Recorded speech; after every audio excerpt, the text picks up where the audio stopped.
Buhay na buhay ang bayanihan para sa mga nasalanta ng Bagyong Christine. Sa eksklusibong panayam ng News 5 kay dating Vice President Leni Robredo, hindi raw niya inakalang bubuo sa mga donasyon sa Angat Buhay Foundation na umabot sa 28 million pesos sa loob lang ng 4 na araw. Isa rin sa mga personal na nagbigay ng tulong kay Robredo ay ang senatorial aspirant na sina Willie Revillame at ACT-CIS Party List Representative Erwin Tulfo. Sa pagbisita ni Revillame, dumating si Robredo sakay ng simpleng kotse na siya rin mismo ang nagmaneho.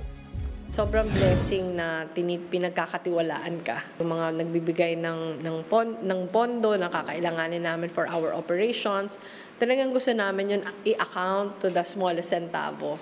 Kasi pagpapahalaga yun sa binigay.